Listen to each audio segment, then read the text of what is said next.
तो जो चीज़ हम 640 दिन से सरकार को बताना चाह रहे थे और सरकार ने नहीं सुना और हम रोते हुए अपने घर गए, उस हाईकोर्ट के फैसले ने ये पूरे देश को बता दिया कि 69,000 शिक्षकों की भर्ती में आरक्षण का घोटाला हुआ है। खुशी तो बहुत है जी, मतलब 6 साल से हम लोग सड़कों पर इस लखनऊ में संघर्ष कर रहे थे, घर छोड़ के पड़े हुए थे।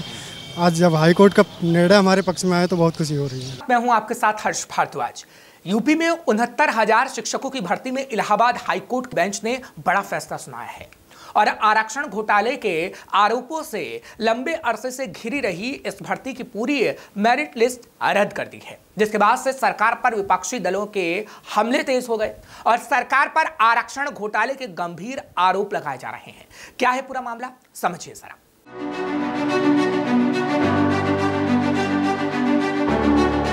69,000 शिक्षक भर्ती मामले में सरकार पर आरक्षण से छेड़छाड़ के आरोप लगाने वाले अभ्यर्थियों को बड़ी राहत मिली है और हाईकोर्ट ने सरकार को इस मामले में बड़ा झटका दे दिया है। दरअसल 69,000 प्राइमरी टीचर्स की भर्ती के मामले में इलाहाबाद हाईकोर्ट की डबल बेंच ने अहम फैसला सुनाते हुए पूरी की पूरी मेरिट लिस्ट को ही रद्द कर दिया।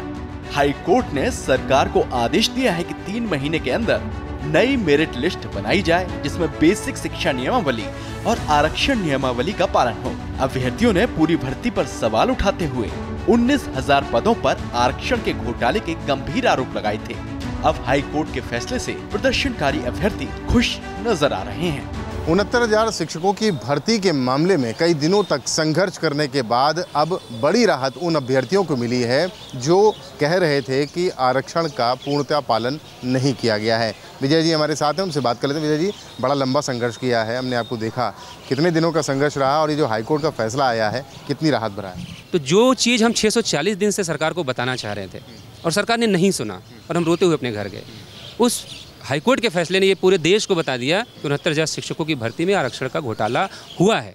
और ये बात अब हम लोग नहीं कह रहे हैं, अब उत्तर प्रदेश के हाईकोर्ट के 2 विद्वान न्यायाधीशों ने कह दिया, जजमेंट अपलोड हो गया, पूरे देश ने देख लिया।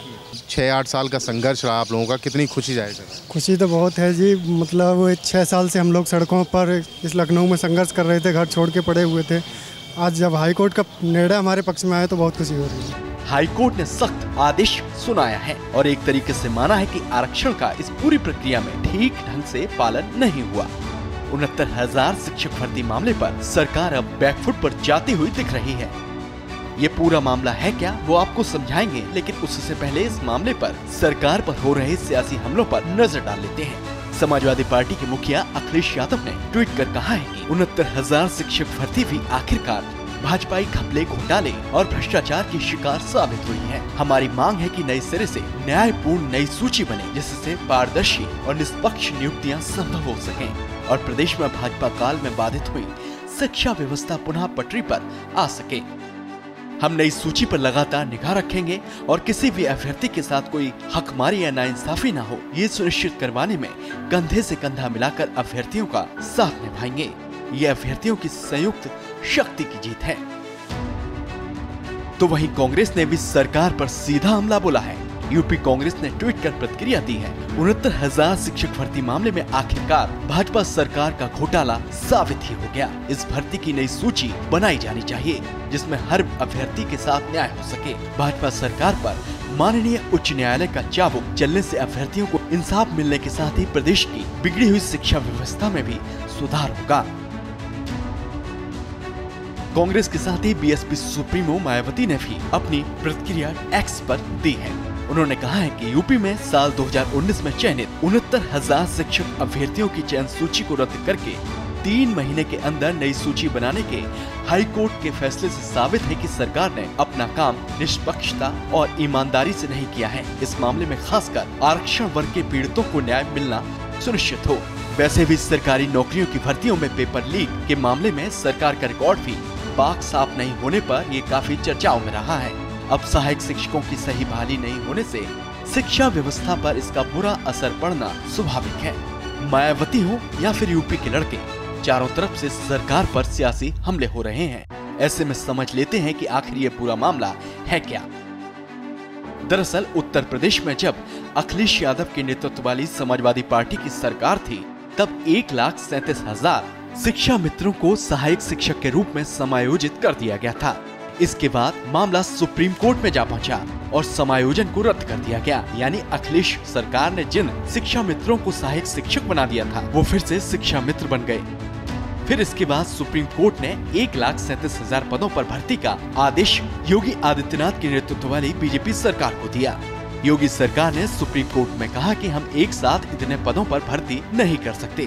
फिर सुप्रीम कोर्ट ने 2 चरण में सभी पदों को भरने का आदेश दिया। इस आदेश के बाद योगी सरकार ने 2018 में पहले 68,500 पदों के लिए वैकेंसी निकाली। इसके बाद दूसरे चरण की भर्ती थी जिसमें 69,000 सहायक शिक्षक भर्ती शामिल रही।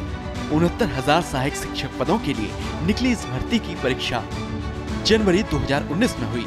इस भर्ती के लिए अनारक्षित कट ऑफ 67.11% और ओबीसी की कट ऑफ 66.73% थी। इस भर्ती के तहत करीब 68,000 लोगों को नौकरी मिली। लेकिन यहीं से सवाल उठा कि 69,000 भर्ती में आरक्षण नियमों को लेकर अनदेखी की गई। बेसिक शिक्षा नियमावली 1981 का पालन सही ढंग से नहीं किया गया। 69,000 भर्ती के अभ्यर्थी जो इस विरोध के साथ आंदोलन के लिए सड़क पर उतरे, उनका कहना था कि इस नियमावली से साफ हो गया कि कोई ओबीसी वर्ग का अभ्यर्थी अगर अनारक्षित श्रेणी के कट ऑफ से अधिक नंबर पाता है तो उसे ओबीसी कोटे से नहीं बल्कि अनारक्षित श्रेणी में नौकरी मिलेगी, यानी वो आरक्षण के दायरे में नहीं गिना जाएगा। इसके बाद से ही 69,000 शिक्षक भर्ती का पेच उलझ गया। आंदोलनरत अभ्यर्थियों ने दावा किया कि 69,000 शिक्षक भर्ती में ओबीसी वर्ग को 27% की जगह मात्र 3.86% आरक्षण मिला, यानी ओबीसी वर्ग को 18,598 सीट में से मात्र 2,637 सीट मिली। जबकि उस वक्त सरकार का कहना था कि करीब 31,000 ओबीसी वर्ग के लोगों की नियुक्ति की गई। सरकार के इस बयान पर अभ्यर्थियों ने बेसिक शिक्षा नियमावली 1981 का और आरक्षण नियमावली 1994 का हवाला देते हुए कहा कि ओबीसी वर्ग के जिन 31,000 लोगों को नियुक्ति दी गई, उनमें से करीब 29,000 अनारक्षित कोटे से सीट पाने के हकदार थे। प्रदर्शन कर रहे अभ्यर्थियों ने कहा कि हमें 29,000 ओबीसी वर्ग के लोगों को आरक्षण के दायरे में जोड़ना ही नहीं चाहिए। ठीक इसी तरह अभ्यर्थियों का आरोप है कि 69,000 शिक्षक भर्ती में से एससी वर्ग को भी 21% की जगह मात्र 16.6% आरक्षण मिला। अभ्यर्थियों ने दावा किया कि 69,000 शिक्षकों की भर्ती में करीब 19,000 सीटों पर घोटाला हुआ। इसको लेकर वो हाई कोर्ट भी गए और राष्ट्रीय पिछड़ा आयोग में भी शिकायत की। ऐसे में 69,000 शिक्षकों की भर्ती में आरक्षण अनियमितता का मामला लंबे समय से हाई कोर्ट में लंबित था। शिक्षक भर्ती में 19,000 सीटों के आरक्षण को लेकर अनियमितता के आरोप लगे थे। इसमें विसंगतियों का आरोप लगाते हुए कई लोग कोर्ट गए थे। हाई कोर्ट ने 69,000 सहायक शिक्षकों की मौजूदा सूची को गलत मानते हुए मेरिट सूची को रद्द कर दिया। हाई कोर्ट ने उत्तर प्रदेश सरकार को 3 महीने के अंदर नई मेरिट लिस्ट तैयार करने का आदेश दिया है। इसमें आरक्षण के नियमों और बेसिक शिक्षा नियमावली के तहत कार्य करने के आदेश दिए गए हैं, जिसके चलते प्रदर्शनकारी अभ्यर्थी उत्साहित हैं। हमारे ऑब्जेक्शन सिर्फ ये थे कि उत्तर प्रदेश में भर्ती के लिए जो नियमावली है, उत्तर प्रदेश आरक्षण सेवा अधिनियम, उसमें जो प्रावधान दिए गए हैं उन प्रावधानों के हिसाब से भर्ती होनी चाहिए। वो नहीं था, उसको लेके हम लोगों ने न्यायालय में चैलेंज किया, वहाँ से राहत मिली है, जीते हैं। और ज़मीन पर भी इतना लंबा संघर्ष किया, उसके तो आप साक्षी रहे। तमाम पॉलिटिकल पार्टीज़ के नेता अखिलेश यादव हों, अपना दल की अनुप्रिया पटेल हों, इवन केशव प्रसाद मौर्य ने भी इस फैसले का स्वागत किया है, बहुत घेराव किया है इन सब के घर जा कर के आप लोगों ने। जी, खुशी इस बात की है कि जो हमारे सूबे के डिप्टी सीएम हैं और जो समाजवादी पार्टी के राष्ट्रीय अध्यक्ष अखिलेश जी हैं, सब ने हमारा साथ देने का वादा किया है। और डिप्टी सीएम साहब ने तो हमें बधाई दी है कि ये इसलिए संभव हो पाया क्योंकि इन बच्चों ने बहुत लंबा संघर्ष किया। तो हम सभी शुक्रगुजार हैं इस बात के लिए उनके कि कम से कम 6 साल बाद ही सही, लेकिन उनको हमारी तकलीफ दिखी। तो हम लोग उम्मीद कर रहे हैं कि ये तकलीफ सिर्फ एक ट्वीट तक सीमित ना हो।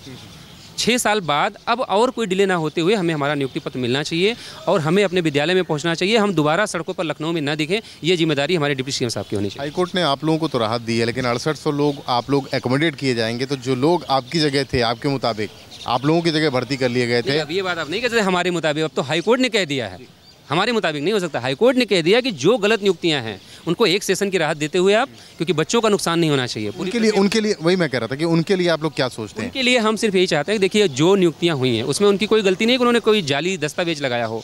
गलती विभाग की है, अधिकारियों की है, सरकार में बैठे लोगों की है, तो सफ़र बच्चे नहीं करने चाहिए। उनके लिए भी सरकार सुप्रीम कोर्ट जाए, चाहे जहाँ जाए, उनके लिए राहत लेके आए और उनकी भी नौकरी बचनी चाहिए। इस बात के हम लोग पक्षधर हैं। जैसे अभ्यर्थियों से बातचीत हो रही होगी, वो क्या कह रहे हैं और उनके परिवार कितने खुश हैं? सबके परिवार जितने भी लोग हैं सबके बहुत खुश हैं। सबके परिवार, सबके घर में खुशी है। सब लोग फ़ोन कर रहे हैं, बधाई दे रहे हैं। तो इसीलिए मतलब हम लोग आए हुए थे तो सबके फ़ोन आ रहे हैं, कल से इतना फ़ोन आ रहे हैं, परेशान हो गए। राहत मिली है? जी भैया, ज़रूर राहत। बहुत बड़ी राहत इन अभ्यर्थियों के लिए है, क्योंकि कई बार हमने खुद संघर्ष करते हुए देखा है। और किसी भी दल में ओबीसी जो जाति की प्रतिनिधित्व करने वाले नेता हैं, उनके घर जा कर के बाकायदा कई घंटे कई दिन तक धरना प्रदर्शन किया गया और अपने हक की लड़ाई को और बुलंद किया गया। हाईकोर्ट ने इनकी बात सुनी है और सरकार से कहा है कि इनको इनका हक दिलाया जाए। लखनऊ से कैमरामैन रजनीश तिवारी के साथ रतीश त्रिवेदी, श्रेष्ठ यूपी। फिलहाल ऐसी और खबरों के लिए आप देखते रहिए श्रेष्ठ उत्तराखंड पर खबरों से जुड़े रहने के लिए चैनल को सब्सक्राइब और लाइक करें, बेल आइकन दबाएं और देखते रहें श्रेष्ठ उत्तराखंड।